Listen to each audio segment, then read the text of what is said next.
Aku sedang berada di restoran merayakan ulang tahunku yang ke-29 bersama teman-temanku ketika seluruh restoran tiba-tiba terdiam. Alunan lagu pop romantis yang agak kringge mulai terdengar. Pria yang aku cintai sedang berlutut di hadapanku, melamarku, sambil memegang sebuah kotak beludru hitam kecil. Ketika aku menjawab ya, kotak itu pun terbuka. Suara letupannya nyaring, seperti petasan banting. Dari dalamnya, semburan bubuk putih meledak dan terbang langsung ke wajahku.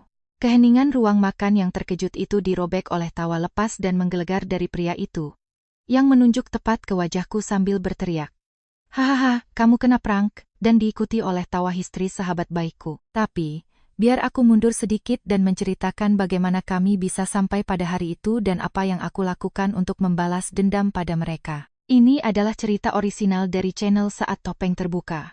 Ada banyak channel di luar sana yang memposting video saya seolah-olah itu milik mereka, dan itu sangat merugikan pekerjaan saya. Jika kamu menyadari bahwa kamu tidak berada di channel aslinya, tolong keluar dan cari yang asli.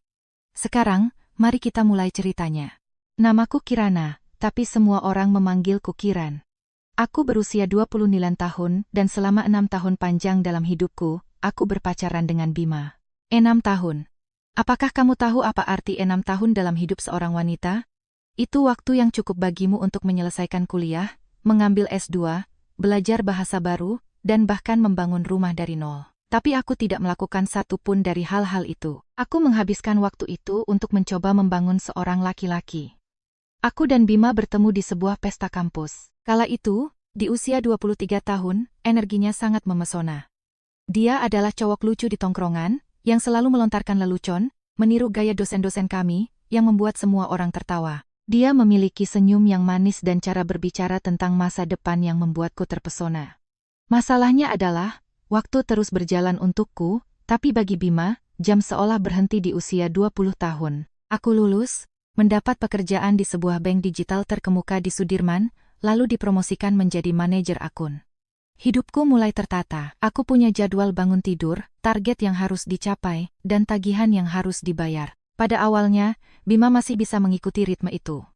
Dia punya pekerjaan normal, bekerja sebagai analis pemasaran junior di sebuah creative agency di Jakarta Selatan. Aku menghargai usahanya dan berpikir kami akan berkembang bersama. Kami mulai tinggal bersama saat merayakan anniversary pacaran yang ke-4. Ayahku baru saja memberikanku sebuah unit apartemen di daerah Setiabudi, dekat dengan tempat kerjaku. Kecil, tapi sangat nyaman. Bima pindah hanya dengan membawa koper dan dirinya sendiri. Di kepalaku, kami sedang mengambil langkah pertama untuk membangun keluarga kami. Setelah 1 tahun tinggal bersama, teman sekampusnya, Dimas, pria yang selalu diejek Bima dengan sebutan si bego, mendadak viral di internet. Teman kuliahnya itu mulai membuat video komedi, mendapatkan ratusan ribu followers, mendapat endorsement dari merek minuman ternama, serta membeli apartemen mewah di SCBD dan mobil keluaran terbaru. Bima langsung gila karena iri. Dia menghabiskan akhir pekannya dengan menggerutu. Ran, kalau si bego Dimas aja bisa kaya raya cuma dengan rekam video konyol, aku juga pasti bisa.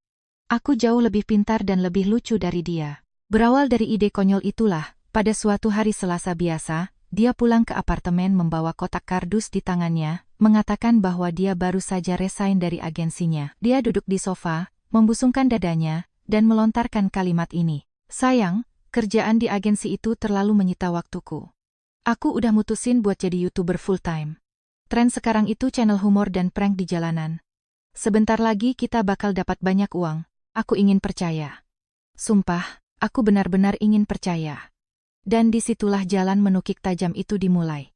Bima berubah menjadi uya-kuya versi KW. Dia menghabiskan harinya di jalanan mengganggu orang-orang secara acak bersama Mamat. Oh, Mamat, si tangan kanan setianya. Pria dewasa pengangguran yang juga teman Bima, yang menghabiskan sepanjang hari di jalan merekam kekonyolan yang Bima lakukan, dan setiap sore sudah nongkrong di sofaku, memakan makananku secara gratis. Mereka menghabiskan hari di jalan mengganggu orang tak dikenal. Konten channel mereka pada dasarnya murni berisi hal-hal yang bikin cringe dan malu-maluin. Menyiram air ke orang-orang di halte Transjakarta, menepuk spons berisi tepung maizena ke wajah orang lalu lari, menempelkan koin atau HP ke trotoar dengan lem super untuk menertawakan orang yang mencoba mengambilnya. Mereka pikir mereka adalah puncak komedi nasional. Sementara aku berpikir, Hanya masalah waktu sampai salah satu dari mereka ditonjok orang atau ditangkap polisi. Terkadang, saat dia memaksaku untuk menonton hasil editan yang baru selesai dia kerjakan di komputer ruang tamu kami, aku mencoba memberikan sentuhan realitas. Aku menoleh padanya dan berkata, "Bim, ini sama sekali nggak lucu. Humor prank murahan kayak gini udah lama mati." Selesai. Itu sudah cukup untuk memicu dramanya. Wajahnya langsung cemberut, dia membanting layar laptop dan mulai bermain victim. Astaga, Ran, aku pikir pacarku bakal jadi orang pertama yang ngedukung aku. Kalau kamu emang gak mau dukung mimpiku, setidaknya jangan siram air dingin ke proyekku. Gara-gara aura negatifmu ini videoku gak pernah meledak. Selalu aku yang salah, atau algoritma YouTube yang dia tuduh sedang memboikot bakatnya hanya karena video-videonya tidak pernah lewat dari 30 views. Satu-satunya subscriber setianya yang selalu berkomentar mengatakan bahwa itu adalah channel prank terbaik di YouTube hanyalah keluarganya, seorang temanku, dan sekumpulan akun fake yang Bima dan Mamat buat. Dan mulai saat itulah kesepakatan pembagian tagihan kami hancur berantakan dengan cepat. Ran, bulan depan kayaknya channelku udah bisa dimonetisasi dan aku bakal bayar semua waktu yang hilang. Talangin dulu ya, aku janji bakal bayar semuanya, katanya. Di lain waktu dia memohon, Ran, aku butuh kamera yang lebih bagus buat rekam dengan kualitas HD. Gambarku terlalu gelap. Boleh nggak gesek kartu kreditmu dulu? Sumpah nanti aku yang bayar tagihannya. Dan seperti yang bisa kalian bayangkan, tentu saja aku membantunya dan tentu saja dia tidak pernah membayarnya. Tapi aku membiarkannya berlalu. Lagi pula, kami sudah bersama sangat lama, aku pikir dia hanya sedang frustrasi, bahwa itu hanya fase sementara, dan dia akan segera sadar dan mencari pekerjaan normal lagi. Yang tidak aku sadari adalah bahwa kurangnya views di channelnya membuat Bima putus asa dan rela mencoba apa saja yang bisa mendatangkan engagement. Apa saja? Satu-satunya orang tempatku menumpahkan keluh kesah tentang kelelahanku adalah Nita. Nita adalah temanku dari zaman kuliah dan ironisnya, dia suka dengan prank di channel Bima.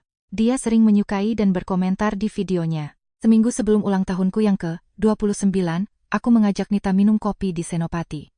Aku sudah berada di batas maksimal. Nita mendengarkanku dalam diam.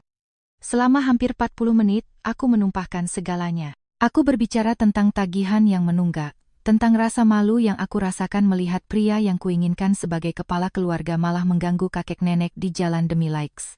Aku menceritakan kelelahan fisik dan mentalku saat pulang dari bank hanya untuk menemukan dia dan Mamat asyik main PS di ruang tamuku, tertawa keras seolah tidak ada hari esok. Sementara aku berbicara dengan suara bergetar, mata Nita tak lepas dariku.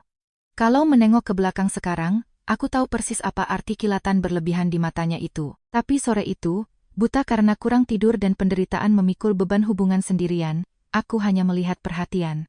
Aku melihat seorang sahabat yang merangkulku. Dia menyelesaikan kopinya dengan ketenangan yang sudah diatur sedemikian rupa, meletakkan cangkir di piring kecil tanpa suara, mengulurkan tangannya di atas meja dan menggenggam tanganku. Dia tersenyum penuh kasih sayang. "Kiran, tenang," katanya. Suaranya begitu lembut, begitu menenangkan. "Kamu nggak bisa terlalu menuntutnya. Laki-laki punya waktunya sendiri untuk dewasa. Kalau kamu terlalu menekan sekarang, hubungan kalian bakal hancur dan kamu bakal membuang sia-sia 6 tahun dari semua yang udah kalian bangun." Dia meremas tanganku sedikit lebih erat. "Bima sayang banget sama kamu, bodoh. Kamu cuma perlu sedikit lebih sabar dan terus dukung dia. Bentar lagi channelnya pasti sukses dan semuanya bakal membaik. Lihat aja nanti." Aku keluar dari kafe itu merasa menjadi orang terburuk di dunia. Kata-kata lembut Nita telah mencapai tujuannya. Meyakinkanku bahwa krisis dalam hubungan kami adalah kesalahanku karena kurang toleransi, kurang memberi dukungan. Aku adalah wanita karir kapitalis jahat yang tidak membiarkan pacarnya mewujudkan impian besarnya menjadi YouTuber terkenal. Hari-hari berikutnya berlalu dengan lambat. Bima terus berada di jalanan bersama Mamat, aku terus bekerja di bank, dan di dalam apartemen kami nyaris tidak pernah bertegur sapa. Ketegangannya sunyi dan berat, sampai pada suatu hari Kamis, ponselku berdering. "Beb, aku udah mikirin semuanya buat bikin kamu happy."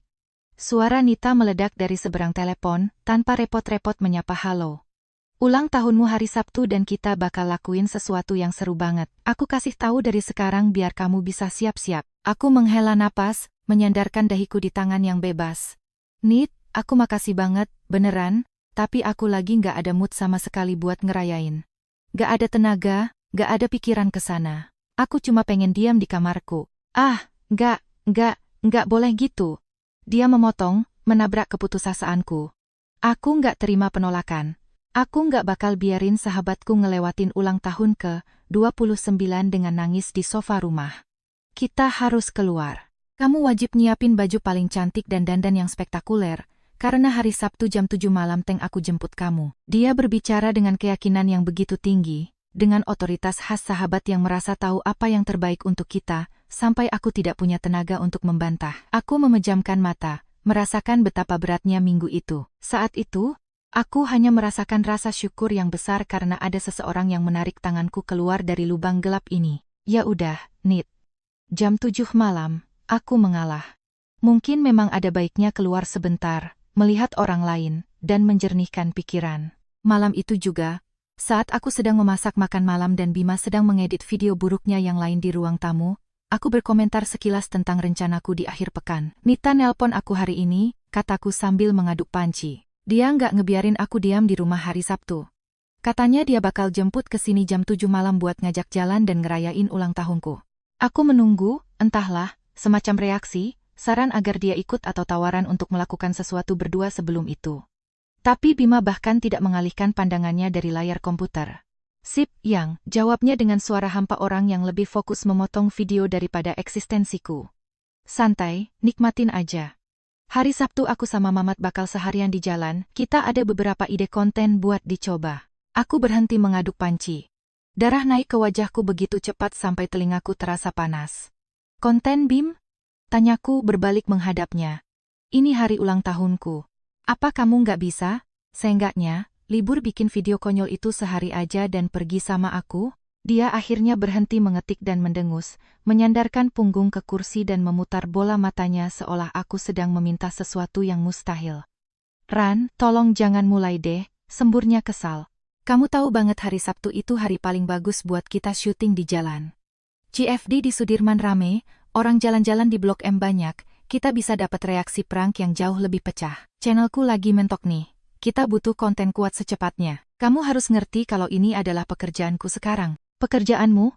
Aku tertawa. Tawa yang kering tanpa ada setitik pun rasa humor. Bima, pekerjaanmu bahkan gak bisa buat bayar tagihan listrik kita.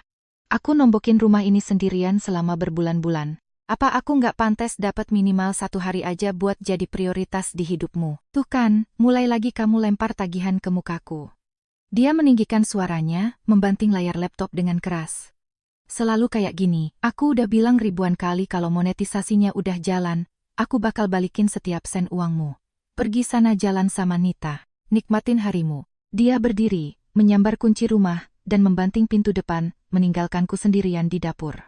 Aku menelan ludah, merasakan ada gumpalan duri di tenggorokanku. Dia lebih memprioritaskan prank konyol itu di hari ulang tahunku. Aku mematikan kompor, menegaskan pada diriku sendiri bahwa keputusanku untuk keluar bersama Nita sudah lebih dari tepat. Hari Jumat malam sebelum ulang tahunku, hanya berfungsi untuk menegaskan jurang pemisah yang telah menjadi kenyataan dalam hubungan kami.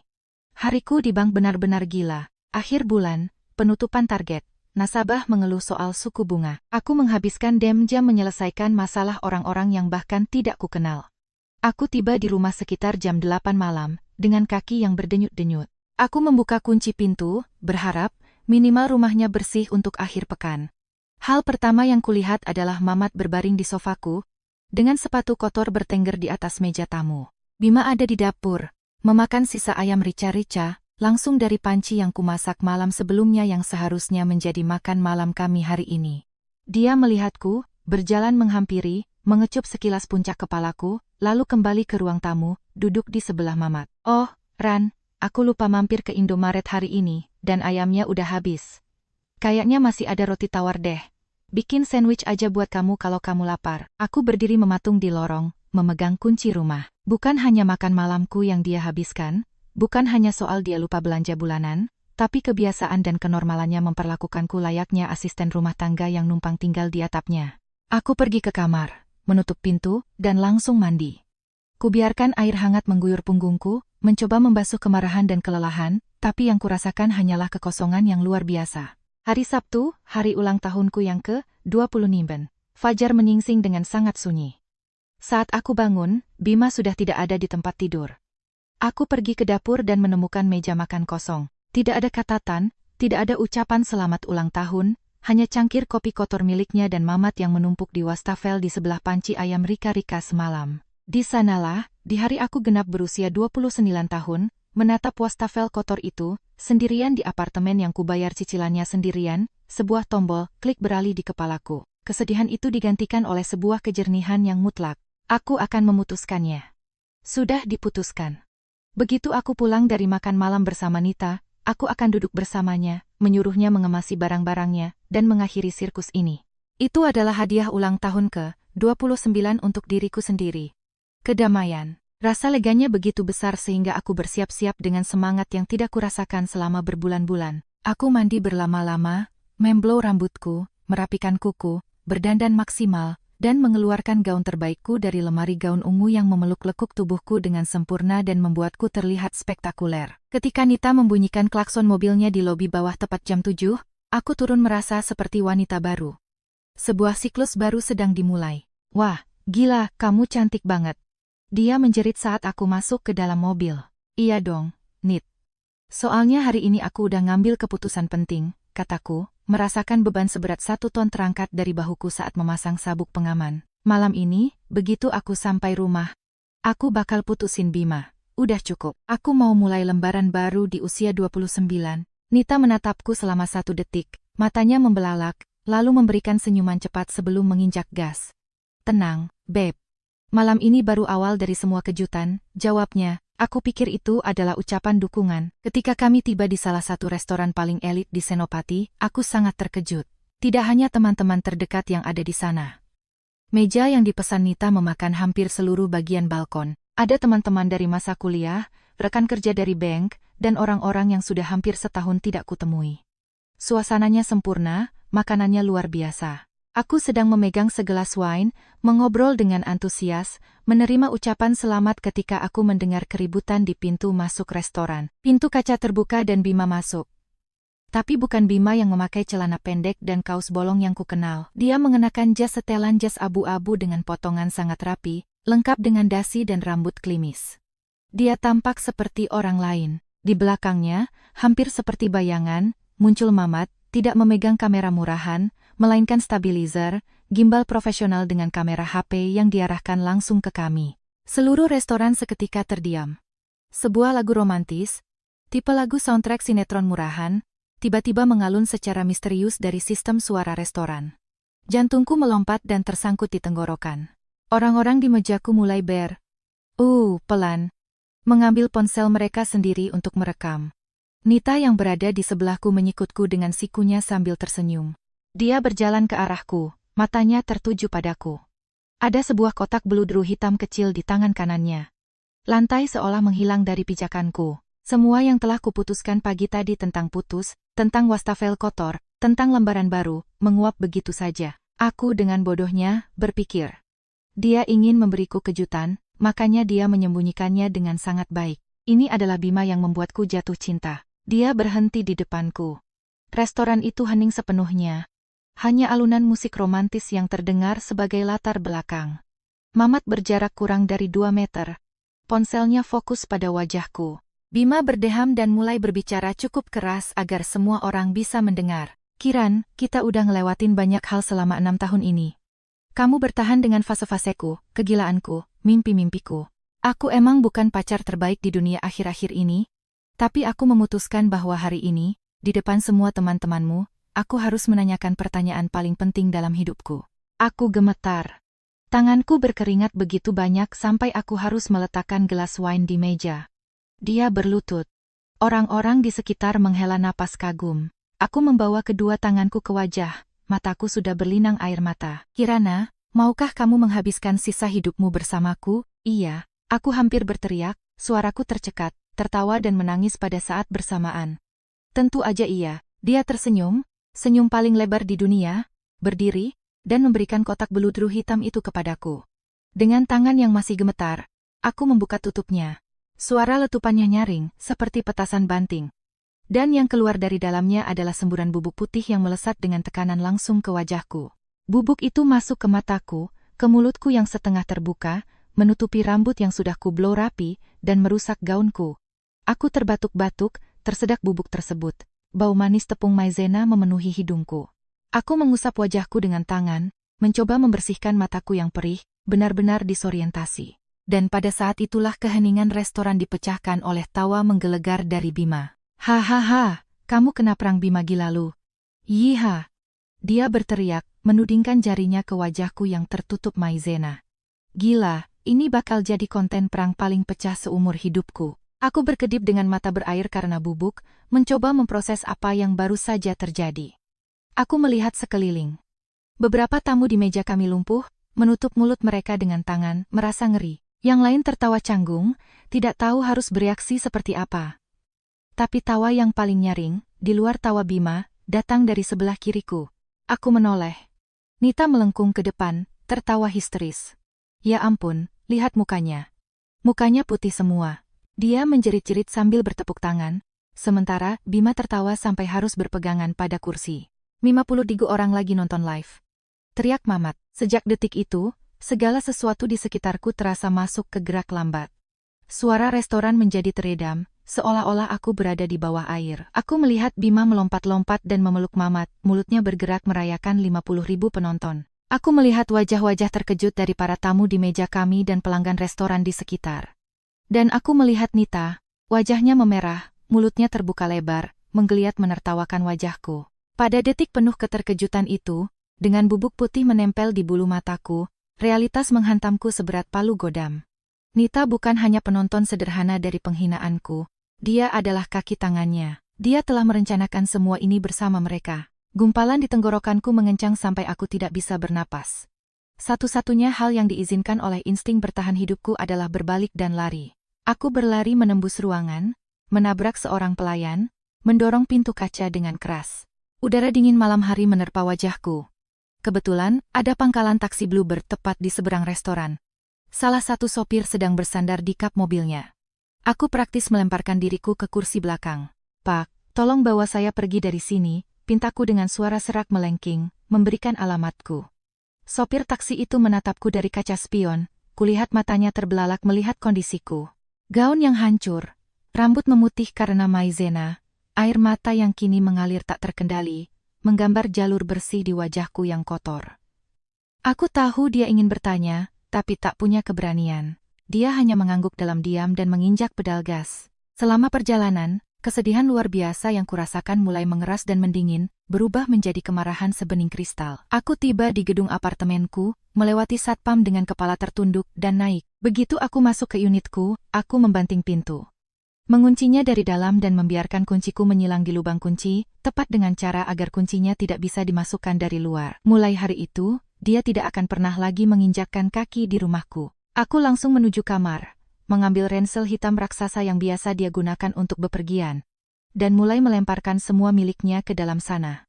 Celana dalam, kaos, celana pendeknya yang konyol, sepatu ketsnya semuanya kumasukkan secara acak. Aku membuka pintu dan melempar ransel itu ke lantai lorong yang dingin. Kututup lagi dan kembali menyilangkan kunci. Setengah jam kemudian, aku mendengar suara lift. Langkah kaki tergesa-gesa, lalu suara logam dari kuncinya yang mencoba masuk ke lubang kunci tanpa hasil. Ran, Yang, buka dong. Kuncinya macet nih. Kenapa ranselku ada di luar? Suaranya terdengar teredam dari balik pintu kayu tebal itu. Aku menyandarkan dahi ke pintu, merasakan darahku mendidih. Aku tidak menjawab. Kiran, ayolah, teman-temanmu pada ngamuk di restoran. Itu tadi kan cuma perang, Yang. Gak usah dimasukin ke hati, katanya, kini mulai menggedor pintu. Lift tadi meledak parah, Yang. Kalau kita terus bikin video prank kayak gini yang ngelibatin kamu, kita bakal viral. Kita bakal sukses bareng-bareng. Aku menarik napas panjang, membuka mulut, dan berbicara dengan suara tegas, cukup keras untuk didengar di lorong. Bima, pergi dari sini. Kamu gak akan pernah lagi menginjakan kaki di apartemen ini. Ambil ranselmu di lantai dan menghilanglah dari hidupku. Ada keheningan sedetik di luar. Ran, jangan drama deh. Itu kan cuma prank. Buka pintunya sekarang. Semua alat peralatanku ada di dalam. Gimana aku mau kerja tanpa komputer, tanpa kamera, tanpa tripod? Suaranya tidak lagi memelas. Kini mulai terdengar kesal. Kamu gak bisa ngelakuin ini ke aku. Oh, gak bisa? Tentu aja bisa. Dan kamu tahu kenapa aku bisa? Jawabku dingin. Karena semua peralatan syuting itu aku yang bayar pakai kartuku, dan komputer itu aku yang beli. Satu-satunya barang milikmu di sini cuma baju-baju yang kamu bawa dari rumah ibumu. Dan kalau kamu nggak menyingkir dari pintu ini dalam 2 menit, aku bakal panggil satpam dan polisi. Kamu gila.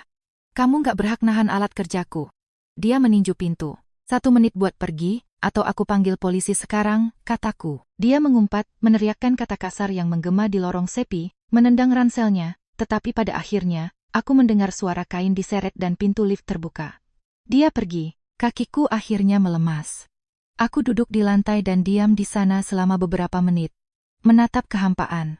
Aku bangkit, pergi ke kamar mandi, dan memutar shower air panas sampai maksimal. Kubiarkan air panas merontokkan bubuk dari rambutku, riasan yang luntur, serta kotoran. Aku menangis sampai semua air mataku habis. Aku keluar dari kamar mandi, mengenakan piyama lusuh, merasa seperti baru saja digilas traktor. Aku berjalan ke ruang tamu. Niatku hanya ingin mematikan lampu dan tidur. Ketika aku melihat cahaya kebiruan dari meja sudut, komputer Bima, alat yang tidak kuizinkan untuk dibawa pergi. Dia belum mematikannya, hanya dalam mode sleep berkedip perlahan. Aku mendekat dan menggerakkan mouse. Layar langsung menyala, menerangi dinding ruang tamu. Di sana, memenuhi seluruh layar, adalah WhatsApp webnya yang terbuka dan sedang masuk login.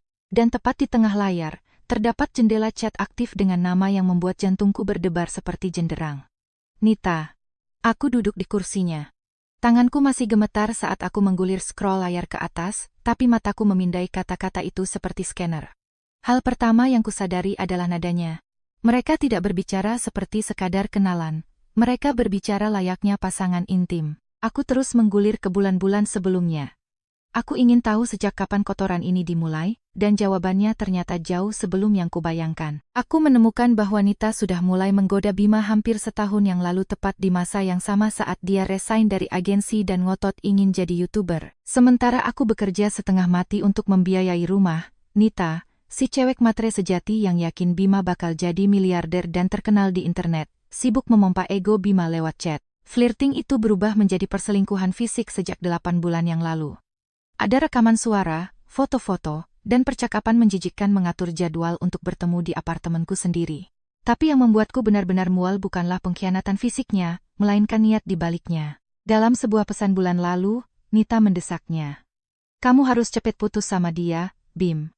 Kiran cuma bisa bikin kamu down. Jawaban Bima adalah bukti nyata bahwa aku memelihara lintah darat di rumahku.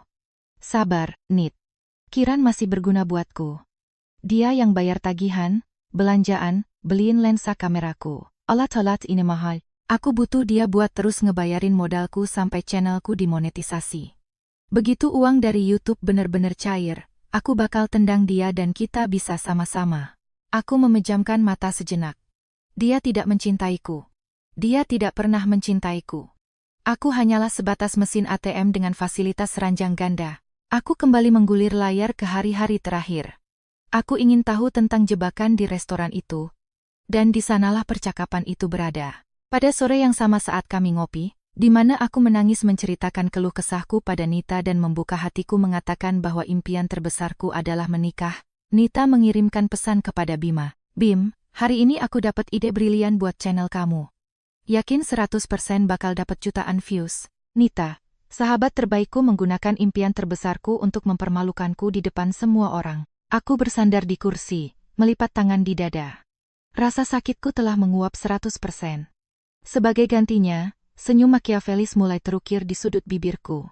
Nita pikir dia sangat pintar. Yang tidak dia ketahui atau mungkin kebodohannya begitu besar sampai dia lupa adalah bahwa aku tahu salah satu rahasia paling kotor dalam hidupnya. Sesuatu yang dia ceritakan padaku dan memohon agar aku merahasiakannya. Dan rahasia itu bisa menghancurkan karirnya. Aku sudah siap menarik keyboard dan mulai menyimpan percakapan itu, ketika mataku tertuju pada daftar kontak terbaru di sebelah kiri layar.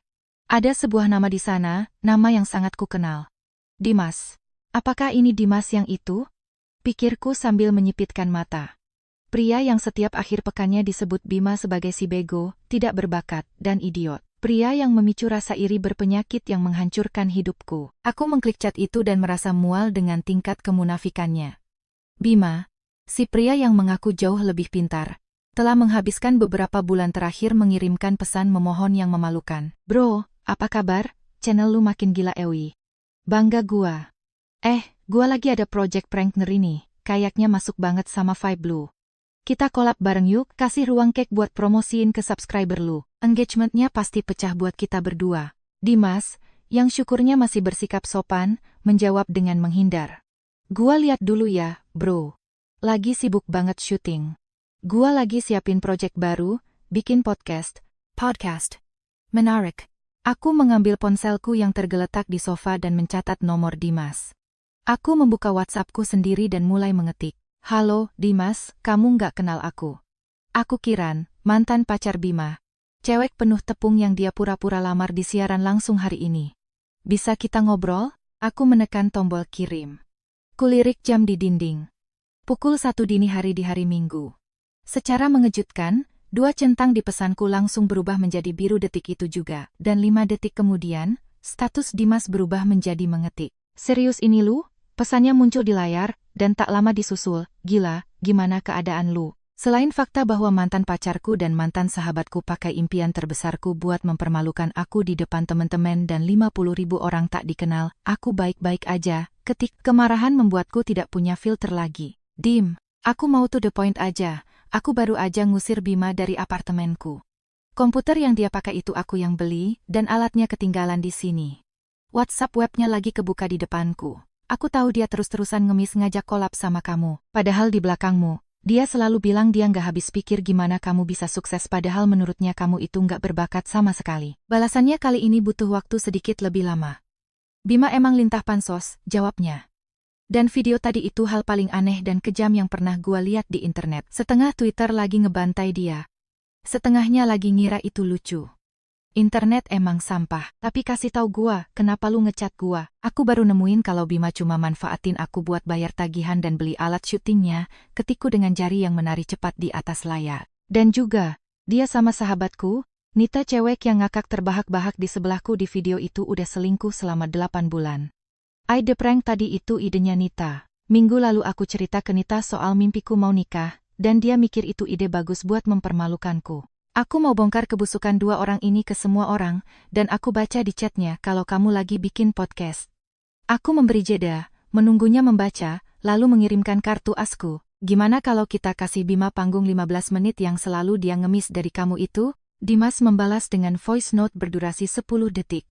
Terdengar suara tawa yang sangat tulus darinya. Kiran, lu baru aja dapet sekutu. Rencananya studio podcast gua baru mau rilis bulan depan, tapi kayaknya kita bisa majuin jadi Senin besok. Edisi spesial perdana. Kita harus manfaatin momen ini pas lagi panas-panasnya. Gua bakal chat dia besok pagi, ngundang dia, kameramannya, sama si Nita itu buat interview eksklusif. Lu berani masuk ke studio ngasih kejutan di tengah live streaming? Aku nggak bakal ngelewatin ini demi apapun. Dim, balasku, memberikan senyum dingin pada layar ponsel. Kami menghabiskan 3 jam berikutnya saling bertukar pesan.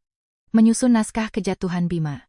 Saat matahari mulai terbit pada hari Minggu, rencana kami sudah matang. Hari Senin datang dengan lambat, tapi aku merasa dicolokkan ke listrik tegangan tinggi. Dimas memberikan alamat studionya, di sebuah gedung perkantoran di Jakarta Selatan, dan memasukkanku lewat pintu belakang setengah jam sebelum waktu yang ditentukan. Aku duduk di ruang kontrol kecil yang terpisah dari studio utama oleh kaca cermin satu arah. Aku bisa melihat semuanya, tapi mereka tidak bisa melihatku. Dan ada juga monitor yang menampilkan siaran langsung dengan kolom komentar yang bergulir sangat kencang. Saat sisa 10 menit sebelum live dimulai, pintu studio terbuka. Dan sumpah, aku harus menutup mulutku agar tidak tertawa melihat adegan itu. Bima masuk pertama mengenakan jaket kulit dan kacamata hitam, bertingkah layaknya aktor papan atas seperti Reza Rahadian yang mencoba menghindari paparazzi di jalan. Tepat di belakangnya ada Nita, rambut diluruskan sempurna, memakai blazer elegan, memegang papan clipboard, berpura-pura menjadi manajer artis yang sibuk. Dan terakhir, Mamat membawa ransel peralatan seperti kacung dengan kamera di tangan. Yo bro, Bima berbicara dengan suara diberatkan, memeluk Dimas dengan kepalsuan tingkat tinggi dari seseorang yang sedang berdiri di depan tambang emas. Thanks ya udah ngundang gua bro. Yah, gua tahu channel kami emang lagi meledak sekarang, tapi selalu asyikan tukar pikiran sama orang yang selevel, ya enggak? Dimas memberikan senyuman ramah. Senyuman yang sama yang kubayangkan akan diberikan hiu sebelum menerkam. Pasti dong, bro. Panggung ini milik kalian. Silakan duduk. Tepat pukul 8 malam, intro podcast diputar dan siaran langsung dimulai. Angka di sudut layarku tidak berhenti naik. 100.000, 120.000, 150.000 orang menonton live. Selamat malam internet. Selamat datang di episode perdana dari podcast terbaru kita, Pod Dimas. Dimas memulai dengan suara profesional dari seseorang yang tahu persis bagaimana menguasai kamera. Dan untuk meresmikan studio ini dengan spektakuler, gua sengaja bawa topik paling viral saat ini. Mereka lagi trending, bikin heboh satu Indonesia akhir pekan kemarin dan bikin netizen kebelah dua. Ini dia, Bima, Nita, dan Mamat dari channel prank Bima Gila. Bima memperbaiki posisi duduknya, menyilangkan kaki, dan memberikan senyum pada kamera, benar-benar merasa dirinya berada di puncak dunia. Bro, makasih atas kesempatannya di episode perdana lu. Sebuah kehormatan bisa ada di sini bareng teman lama, kata Bima, masih mencoba merendahkan nada suaranya agar terdengar cool. Kehormatannya buat gua, bro, jawab Dimas tanpa melepaskan senyum ramahnya. Tapi ceritain dong, bro, gimana rasanya ngadepin semua kehebohan ini? Ah, Dim, kita sih udah biasa aja ngadepin ketenaran, jawab Bima. Kita selalu bikin komedi prank yang beda dari yang lain, dan akhirnya nyangkut juga di hati masyarakat. Gua udah nebak sih video kemarin bakal pecah. Iya, paham. Dimas mengangguk, melihat ke naskah di mejanya. Tapi jujur nih, Bim. Apa sih yang inspirasi lu buat berani resign kerjaan dan totalitas di YouTube? Siapa panutan terbesar lu? Bima membusungkan dada. Wah, dari kecil, panutan terbesar gua itu selalu Uya-Kuya sama Komeng, bro. Lo tahu kan humor klasik Indonesia, spontan, super trap, yang natural, autentik, dan ngandelin improvisasi. Gua dari dulu fans berat mereka, tumbuh sambil nonton acara mereka. Dimas tersenyum lebar dan menatap langsung ke kamera. Wah, menarik banget nih, Bim. Makanya, kami sengaja bikin kejutan buat kalian di episode perdana ini. Kita udah bawa sosok yang sangat spesial ke studio ini. Mata Bima terbelalak. Dia bahkan menutup wajah dengan kedua tangannya, pura-pura terharu. Bohong lu. Ya ampun bro, jangan main-main. Bang Komeng beneran ada di sini? Sekarang giliranku. Aku mendorong pintu studio dan berbicara saat melangkah ke arah sorotan lampu. Bukan, dasar idiot. Ini aku. Ketiganya melompat dari kursi seolah baru saja tersengat listrik. Nita menjatuhkan cangkirnya ke lantai dengan suara berdebum. Senyum terharu Bima luntur seketika, digantikan oleh ekspresi kepanikan murni. Aku berjalan pelan menuju kursi kosong di sebelah Dimas, tanpa melepaskan pandanganku dari gerombolan orang palsu itu. Lucu banget kamu ngomongin inspirasi masa kecil, lanjutku sambil duduk dan memasang mic clip-on, karena di apartemenku, kamu bilang hal yang beda. Aku menoleh ke arah Dimas, dan menunjuk mantan pacarku. Dia selalu bilang ke aku, Dimas, kalau satu-satunya alasannya pengen jadi YouTuber, adalah karena rasa iri dengkinya ngeliat kesuksesanmu. Dia selalu bilang dia nggak habis pikir ngeliat orang yang menurutnya bego dan nggak berbakat bisa dapat banyak duit, sementara dia merasa jauh lebih pintar dan lucu. Wajah Bima memucat seperti selembar kertas HVS. Mamat mulai berkeringat dingin di kursi sudut. Kolom komentar siaran langsung yang sekarang menayangkan semua ini ke 180.000 orang meledak. Komentar naik sangat cepat sampai mustahil untuk dibaca. Itu fitnah. Bima tergagap dengan mata membelalak. Dia menatap Dimas, lalu ke kamera, dengan putus asa mencoba menjaga image. Gua nggak pernah ngomong gitu. Sedang apa cewek gila ini di sini? Aku memperbaiki posisi dudukku, menyilangkan kaki dengan ketenangan mutlak di dunia. Sedang apa aku di sini? Aku mengulang pertanyaannya dengan senyum sinis. Bima, kamu cuma bisa duduk di kursi itu. Ditonton sama 180.000 orang. Cuma gara-gara aku. Kamu baru bisa viral karena manfaatin wajahku, hidupku, dan perasaanku buat konten sampahmu. Mengingat aku ini alasan tunggal kenapa kamu mendadak tenar. Wajar dong kalau aku juga ada di sini buat nyeritain apa yang terjadi di balik layar. Ya enggak? Dimas menyilangkan lengan, tertawa kecil di sudut bibir. Dan ada lagi, lanjutku sambil merogoh saku dan meletakkan ponselku di atas meja. Di WhatsApp web yang lupa kamu logout di komputer yang aku beli, ada semua chat yang membuktikan seberapa besar parasitnya dirimu. Chat di mana kamu bilang kamu pacaran sama aku cuma buat bayarin tagihan sama alat syutingmu. Bima mencoba maju untuk merebut ponselku di atas meja, tapi Mamat yang ketakutan langsung menarik lengannya ke belakang. Dan yang lebih parah dari itu, Aku memutar kursi untuk berhadapan langsung dengan Nita yang sudah tidak bisa diam di tempatnya. WhatsApp juga ngasih tahu aku siapa dalang di balik video itu. Bukan otak jeniusmu kan, Bim, tapi Nita. Seminggu sebelum ulang tahunku, aku nangis di kafe dan cerita ke Nita kalau impian terbesarku adalah nikah sama kamu. Dan sahabatku ini ngambil kelemahanku dan ngasih ide itu secara cuma-cuma ke kamu buat ngehina aku berkedok perang. Gila lu ya? Nita akhirnya meledak. Suara lengkingannya bergema di studio, mencoba mengambil kendali situasi. Lu nerobos masuk ke acara orang cuma buat bikin sinetron murahan mantan pacar yang gagal move on. Demi Tuhan, Ran.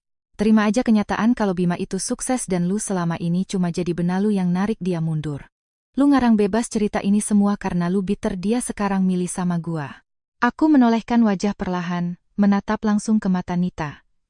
Keheningan kembali menyelimuti studio.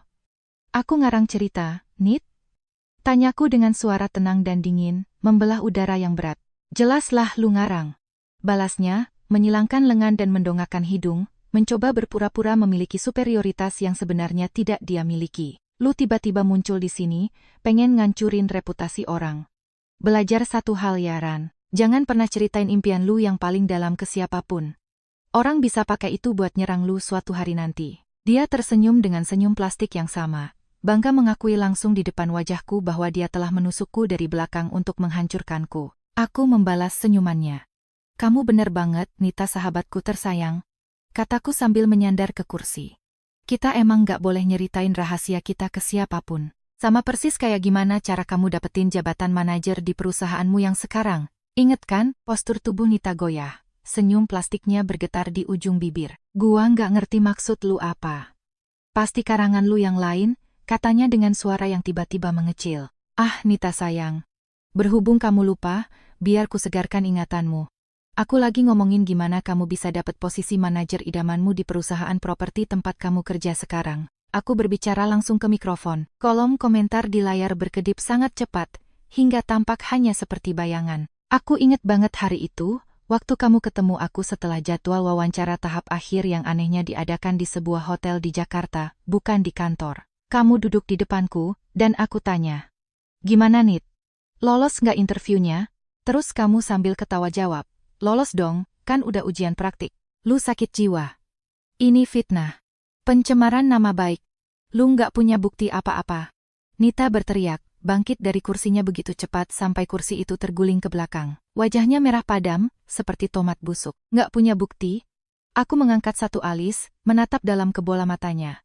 Aku masih ingat dengan sangat jelas foto dia yang kamu kasih tunjuk ke aku. Foto dia lagi tidur mangap habis ngelakuin ujian praktik itu. Seorang pria parubaya. Dengan tato besar di dada sebelah kirinya yang berbulu lebat. Tato dengan nama yang sangat spesifik.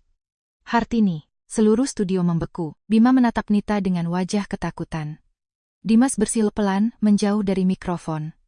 Nita membuka mulut, menutupnya, lalu membukanya lagi. Warna merah menguap dari wajahnya. Hanya menyisakan teror murni. Tapi teror itu berlangsung singkat dan dengan cepat berubah menjadi histeria. Dengan jeritan melengking yang hampir memecahkan mikrofon, Nita melompat dan menerjang ke arahku di atas meja. Pelakor lu. Mati aja lu sana. Dia berteriak, mencoba menjambak rambutku. Aku bertahan, mendorong bahunya, tapi aku tidak perlu berusaha terlalu keras. Detik itu juga, Dimas dan salah satu asisten kameranya melompat ke tengah-tengah kami, memegang kedua lengan Nita sementara dia menendang-nendang, menjatuhkan mikrofon dan gelas ke lantai studio. Lepasin gua, matiin kameranya. Gua bakal tuntut perempuan bangsat ini. Nita berteriak-teriak, mencoba melepaskan diri dari pegangan Dimas, makeupnya sudah luntur oleh keringat dan kebensian. Lu udah nyebarin aib bos gua, Pak Budi bakal ngancurin hidup lu di pengadilan. Lu bakal ganti rugi miliaran, Kiran. Bima bersandar di dinding, pucat pasi, menyaksikan sirkus itu tanpa menggerakkan satu otot pun untuk membela Nita. Bima, ngelakuin sesuatu kek. Bawa kita keluar dari sini. Nita memohon dengan napas terengah-engah. Bima merapikan jaket kulitnya. Tatapan keputusasaannya kini telah berubah menjadi kalkulasi murni demi bertahan hidup. Dengar ya, Nita. Kayaknya mendingan kita nggak usah kelihatan bareng lagi deh, ucap Bima dingin, bahkan tanpa menatap mata Nita. Channel gua itu fokus ke komedi. Bukan drama perselingkuhan murahan di kantor. Lo pasti lagi di cancel netizen sekarang. Gua nggak bisa ngerusak image gua. Dan lu. Dia menoleh ke arah Dimas, menudingkan jarinya dengan wajah berkerut marah. Lu emang licik ya? Lu sengaja mau jatuhin karir gua yang baru mulai cuma demi views. Lu emang pecundang dari zaman kuliah, Dimas. Gua jauh lebih hebat dari lu. Gua nggak butuh panggung lu. Fans gua tahu seberapa keren karya gua dan bakal tetap dukung gua. Tanpa menunggu jawaban, Bima membalikkan badan dan berbaris menuju pintu keluar. Kacungnya, Mamat, buru-buru memungut ransel dari lantai dan berlari mengekor layaknya anak anjing. Nita, menyadari bahwa dia baru saja dicampakkan detik itu juga, berhenti meronta. Dia merapikan blazernya, memberiku tatapan kebencian murni untuk terakhir kalinya, lalu berjalan keluar dan membanting pintu kaca begitu kuat hingga seluruh studio bergetar. Dimas menarik napas panjang, merapikan kerah kemejanya, dan, seperti seorang profesional sejati, duduk kembali di kursi utamanya, menatap lurus ke arah kamera yang masih terus merekam. Oke guys, episode perdana kita ternyata jauh lebih pecah dari yang diprediksi, katanya sambil mengedipkan sebelah mata. Tapi ya gitu deh, kebohongan gak bakal bisa lari jauh. Di Pod Dimas, kita cuma main di jalur fakta. Jangan lupa like live ini, subscribe channel kita, dan tungguin aja karena minggu depan kita bakal kedatangan tamu spesial, owner dari channel Saat Topeng Terbuka, buat bahas cerita-cerita balas dendam dan drama pelakor kayak yang baru aja kalian saksikan. Thank you, internet, dan selamat malam. Lampu merah di atas kamera mati. Siaran langsung telah berakhir. Keheningan studio dipecahkan oleh helaan napas lega Dimas. Dia menatapku dan kami berdua mulai tertawa lepas. Beban 6 tahun telah sirna dari pundakku. Sini, Ran, panggil Dimas, menarik monitor lebih dekat ke arah kami. Lu harus baca ini. Itu adalah kolom komentar dari siaran langsung dan trending di Twitter. Ratusan pesan naik per detik dan 55% dari mereka berada di pihakku. Orang-orang menghujat Bima dan Nita habis-habisan. Mereka mengatakan betapa konyolnya prank di channel Bima, betapa murahan, norak, dan memaksakan. Mereka berkomentar bahwa dia hanya mendapat views karena prank lamaran palsu itu sangat kejam dan tidak ada seorang pun yang tahan dengan komedi rendahan seperti itu. Bima dan Nita dibantai oleh netizen. Membaca itu, melihat bahwa tidak ada satupun orang yang percaya pada play victim mantan pacarku, aku akhirnya bisa bernapas lega. Pengadilan internet telah menjatuhkan vonisnya. 1 bulan telah berlalu sejak malam di podcast itu, dan jujur saja, aku beradaptasi dengan sangat luar biasa dengan kehidupan jomblo dan tanpa teman palsu. Saldo rekeningku melonjak berterima kasih. Apartemenku akhirnya tercium wangi kebersihan, bukan bau ciki dari YouTuber numpang hidup. Dan kesehatan mentalku benar-benar utuh. Selama waktu itu, beberapa teman yang sama terus memberiku berita terbaru tentang nasib sahabat tersayang kita. Nita dipecat dari perusahaan properti itu secara tidak hormat, dan, tanpa mengejutkan siapapun, Pak Budi juga dicopot dari jajaran Dewan Direksi. Ternyata, setelah aku menyebutkan nama Hartini di podcast, desas-desus menyebar liar di lorong-lorong kantor tersebut. HRD menerima laporan anonim yang sumpah bukan aku yang mengirim dan membuka investigasi internal. Mereka menemukan bahwa Pak Budi memang menikah dengan seorang wanita bernama Ibu Hartini, dan bahwa dia hanya memberikan posisi manajer kepada karyawan perempuan cantik yang bersedia mengikuti ujian praktik di hotel bersamanya. Nita di-cancel habis-habisan di internet, menghapus semua media sosialnya, dan seluruh teman kuliah kami memutus kontak dengannya. Lagi pula, siapa yang mau berteman dengan perebut pacar orang yang naik jabatan dengan cara tidur bareng bos yang sudah beristri? Sementara untuk Bima, yah, mantan pacarku itu menikmati ketenarannya hanya selama 2 hari. Setelah podcast Dimas, Instagramnya berubah menjadi medan ranjau hujatan, jumlah subscriber channel YouTube-nya terjun bebas. Tapi egonya tetap sebesar dunia. Dia dan Mamat ngotot ingin terus membuat komedi beda dari yang lain di jalanan. Sampai 2 minggu lalu, mereka mencoba membuat prank menakut-nakuti pejalan kaki dengan klakson angin. Air horn, yang memekakkan telinga, yang malah membuat seorang kakek tersandung dan lengannya patah. Bima dan Mamat si kacung saat ini sedang dituntut oleh keluarga kakek tersebut. Mereka harus menjual sisa sedikit peralatan yang mereka miliki untuk membayar pengacara. Dan menurut rumor yang beredar, Bima akhirnya sadar diri dan sekarang mulai menyebar CV untuk mencari kerja demi membayar ganti rugi dan biaya pengadilan. Dimas dan aku tetap berteman baik. Dia kadang-kadang mengajakku makan martabak atau pizza, dan kami banyak tertawa mengingat hari di mana live podcastnya menghancurkan internet. Dan aku belajar sebuah pelajaran berharga. Di usiaku yang ke-29, aku menemukan bahwa kehidupan adalah pencipta konten prank terbesar yang pernah ada. Kamu pikir kamu sedang membangun masa depan dengan pacarmu dan mendapat dukungan dari sahabat terbaikmu? Lalu tiba-tiba kehidupan datang, dan melempar tepung maizena ke wajahmu untuk menunjukkan bahwa kamu selama ini dikelilingi oleh ular. Tapi mau tahu yang sebenarnya? Pada akhirnya, lelucon terbesar di cerita ini adalah Bima itu sendiri. Dia membangun panggungnya sendiri, dan menyiarkan ke seluruh Indonesia akhir dari karirnya, yang bahkan baru saja dimulai. Jika kamu membaca sampai di sini, tolong tinggalkan kata Hartini di kolom komentar. Semoga kalian menyukai cerita ini. Terima kasih banyak sudah mendengarkan sampai akhir.